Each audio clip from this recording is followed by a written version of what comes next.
Hola a todos nuestros amigos y amigas de Radio Conexión Vía. Sean bienvenidos a esta nueva edición de Contextos. El programa de hoy va a estar dedicado a una de las numerosas novelas que ha escrito nuestro premio Nobel peruano Mario Vargas Llosa, El sueño del Celta. Una historia de gran sentido político y social a un mismo tiempo en el que se abordan temas complejos como el nacionalismo, los abusos coloniales en África y en América, así como la homosexualidad. De hecho, se trata de una de las historias más interesantes y maduras escritas por Vargas Llosa en cuanto a su obra novelística total. Sin más preámbulos, vamos a pasar a relatar parte de la vida personal y literaria de Vargas Llosa. Él nació un 28 de marzo de 1936 en Arequipa, pero la mayor parte de su infancia y la que realmente dejará una huella profunda en su vida, así como sus recuerdos más felices, será su estancia en Cochabamba, en Bolivia, hasta poco antes de conocer que su padre seguía vivo, muy contrario a la historia que le había contado su madre para protegerlo de una personalidad autoritaria y de la que hasta entonces se había separado. En sus memorias, El pez en el agua, Vargas Llosa escribe que esta noticia fue para él trascendental porque cambió por completo su forma de vida donde él era el centro de atención en Bolivia, conviviendo con sus abuelos, sus tíos, entre otras personas en una familia en realidad muy numerosa. Cuando su padre llega, todos se trasladarán a Lima y Piura, donde terminará Vargas Llosa sus estudios escolares, recibiendo también una enseñanza autoritaria contra la cual Vargas Llosa se revela. Todas estas experiencias iniciales irán fomentando en él una autoridad más firme, determinada en cuanto a la lectura y la escritura. En su niñez, Vargas Llosa incluso escribía historias distintas donde agregaba pequeños finales alternativos a las grandes novelas de sus autores favoritos como Julio Verne, Alejandro Dumas, entre otros. En 1945 ingresa a la Universidad Nacional Mayor de San Marcos, donde estudiará Derecho y Literatura y donde recibirá también clases del historiador peruano Raúl Porras Barrenechea. Fundará la revista Literatura junto a sus grandes amigos Abelardo Kendo y Luis Loaiza. En paralelo también irá escribiendo varios cuentos que luego serán reunidos en Los Jefes, una publicación con la que gana su primer premio internacional, el premio Leopoldo Alas en España. Para entonces yo había concluido también una pequeña pieza teatral que fue en realidad su primera creación literaria titulada La huida del Inca, cuya trama nunca pudo ser conocida tras varios años, pues solamente fue interpretada en el colegio en el que estudiaba en Piura. La celebridad indiscutible y el reconocimiento mundial llegará a Vargas Llosa en el año 1963 cuando publica su primera novela La ciudad y los perros. Desde entonces hasta nuestros días, Vargas Llosa no ha dejado de publicar una gran cantidad de novelas, principalmente luego libros de ensayos y artículos publicados en el diario El Comercio, El País de España, así como diversos libros de ensayos políticos y literarios, piezas teatrales, entre otros. Es uno de los pocos escritores actuales en el cual se ha publicado en casi todos los géneros, ¿no? Desde la dramaturgia, el cuento, la novela y el ensayo. En el año 2010, Vargas Llosa recibió el Premio Nobel de Literatura por expresar la cartografía de las estructuras de poder y aceradas imágenes de la resistencia, la rebelión y la derrota del individuo, que son palabras que definen y reúnen en realidad la esencia de todas sus obras en cuanto a ficciones. Conversación en la Catedral, La tía Julia y el escribidor, Historia de Maita, La guerra del fin del mundo, son solo una muestra del abanico de muchas de sus novelas escritas desde el año 1963. Una de sus últimas publicaciones fue la novela Tiempos Recios en el 2019 y en el año pasado publicó recientemente una recopilación de textos y ensayos dedicados a Jorge Luis Borges titulado Medio siglo con Borges. Precisamente en el 2010, en el que recibe el premio Nobel, se publicó también una novela que si bien no ha alcanzado todavía la celebridad ni la fuerza que otras de sus publicaciones, posee una calidad de temas que perduran hasta nuestros días. Hoy hablaremos específicamente de El sueño del Celta. La edición que tengo ahora es del año 2010, como les indicaba, y pertenece al sello Alfaguara, que desde el 2000 en adelante ha publicado la mayor cantidad de novelas y publicaciones que ha pues, ido escribiendo Mario Vargas Llosa. Es una edición que posee más de 450 páginas, en realidad se trata de una novela extensa, pero lo que tiene a su favor, como la gran parte de las novelas de Vargas Llosa, son la claridad, así como la estructuración de sus capítulos, que están intercalados también en presente y futuro conforme avanzamos en la trama. La historia comienza in media res, que es una expresión latina que quiere decir que una historia comienza cuando ya la trama ha empezado, ¿no? Es decir, en medio de la cosa. Cuando la trama ya está avanzada, de algún modo también en el presente. Así conocemos a Roger Casement, un diplomático irlandés que es el protagonista de esta historia, que está encarcelado en Inglaterra a la espera de una posible condena a muerte. A medida que avanzamos en la historia veremos cómo la vida personal y profesional de Casement es el hilo que nos llevará a viajes por el Congo, al Putumayo, donde Casement, el protagonista, se encargará de supervisar y recabar información sobre los abusos coloniales que se cometen en ambas zonas en una época donde estamos a fines del siglo XIX, 1800 hasta inicios del siglo XX, ¿no? 1900 hasta la década de 1920, 1930, cuando la explotación del caucho era prácticamente el boom económico en esas décadas. Primero, los informes que realizará Roger Casement serán sobre la explotación del caucho y las torturas y asesinatos de indígenas, ¿no? Este es uno de los principales valores del libro, ya que asistiremos a cómo el concepto de civilización y de capitalismo no son más que una excusa o justificación para la depredación de recursos, el abuso contra los pueblos indígenas, el irrespeto por los derechos humanos y donde se vive un mundo cavernario de matanzas y crímenes que quedan lamentablemente en la impunidad.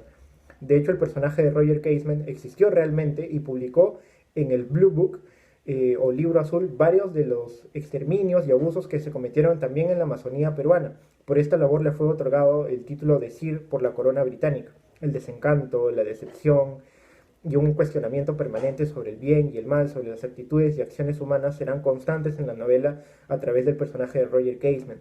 Mayra Vargas Llosa nos lleva por este recorrido sobre cómo operan las civilizaciones e imperios para poder aprovecharse y sembrar de algún modo también más pobreza entre sus habitantes, generando más desigualdad. De hecho, a mi parecer, considero que la novela tiene tres grandes niveles de lectura. Uno, el nivel político, donde asistimos a la transformación de Roger Casement en una persona nacionalista que aspira a la independencia de Irlanda, dejando atrás algunos principios democráticos, incluso adhiriéndose a posibles acciones militares, ¿no? Luego está el nivel social, dirigido a la condena de los crímenes y abusos de los derechos humanos contra los pueblos indígenas, intentando retratar la violencia de los colonialismos y de los imperios. Y por último, el nivel íntimo o personal, que está más enfocado en Roger Casement, el protagonista, donde su homosexualidad será visible en África y luego hasta el final de la historia será retratado como parte de su ser, en el que lamentablemente la sociedad termina juzgando y contribuyendo a su posterior condena. En general, El sueño del Celta, si bien es una novela extensa, se trata de una novela realmente muy importante, es una de las que todavía no ha sido tan valorada como otras publicaciones previas de Mario Vargas Llosa, pero que tiene varios puntos de vista, de los cuales les he relatado solamente tres, los que a mi juicio son los más importantes y los que más resaltan pues en esta novela, ¿no? Y que creo también puede tener gran interés para ustedes, nuestro público. Sin más que añadir, vamos a revisar las citas de este programa. Las explicaciones de los agentes del gobierno, de los empleados de las compañías recolectoras de caucho y de los oficiales de la Force Publique eran siempre las mismas. Los negros morían como moscas a causa de la enfermedad del sueño, de la viruela, del tifus, de los resfríos, de las pulmonías, de las fiebres palúdicas y otras plagas que, debido a la mala alimentación, diezmaban a esos organismos impreparados para resistir a las enfermedades. Era verdad, las epidemias hacían estragos. La enfermedad del sueño, sobre todo, resultante, como se había descubierto hacía pocos años, de la mosca tsetse, atacaba a la sangre y el cerebro, producía en sus víctimas una parálisis de los miembros y una letargia de las que nunca saldrían. Pero a estas alturas de su viaje, Roger Casement seguía preguntando la razón del despoblamiento del Congo, no en busca de respuestas, sino para confirmar que las mentiras que escuchaba eran consignas que todos repetían. Él sabía muy bien la respuesta. La plaga que había volatilizado a buena parte de los congoleses del Medio y Alto Congo eran la codicia, la crueldad, el caucho, la inhumanidad de un sistema, la implacable explotación de los africanos por los colonos europeos. Los abusos de Leopoldo II, que para efectos de la historia como disciplina y que se halla también como personaje ficticio en la novela, se hacen visibles con este fragmento. De hecho, en la novela se nos explica también que la crueldad, la violencia y la tortura, el salvajismo, en suma, son las principales responsables del descenso demográfico en el Congo, todo por seguir recaudando caucho a expensas de la vida de los pueblos originarios. Esto será solo una de las muchas muestras que dará el autor contra la otra cara de las civilizaciones en Occidente. Vamos a ir con la segunda cita del programa. Solo sintió que comenzaba a estar bien de verdad a ser el de antes 3 o 4 días después de llegar a Luanda, un mediodía sentado en una mesa del antiguo Café París, donde iba a comer algo luego de trabajar toda la mañana. Estaba echando una ojeada a un viejo diario de Lisboa cuando advirtió en la calle del frente a varios nativos semidesnudos descargando una gran carreta llena de fardos de algún producto agrícola, acaso algodón. Uno de ellos, el más joven, era muy hermoso. Tenía un cuerpo alargado y atlético, músculos que asomaban a su espalda, sus piernas y brazos con el esfuerzo que hacía. Su piel oscura, algo azulada, brillaba de sudor, con los movimientos que hacía al desplazarse con la carga al hombro desde la carreta al interior del depósito. El ligero pedazo de tela que llevaba envuelto en la cadera se abría y dejaba entrever su sexo. Estamos todavía en el Congo. Casement empieza a aceptar y aceptarse también a sí mismo con recuerdos y el aprecio de la belleza de los habitantes de este país, todavía colonia del Imperio Británico. Es un fragmento de la novela que nos da la pista de lo que seguirá siendo después la vida personal de Casement, una consciente y penosa decisión de ocultar su orientación sexual por una sociedad que no ve bien o simplemente condena la homosexualidad. Es un fragmento en el cual se nos relata los pensamientos y sobre todo, digamos, el azoramiento que tiene Casement ante la belleza y también la atracción que siente hacia los nativos del Congo.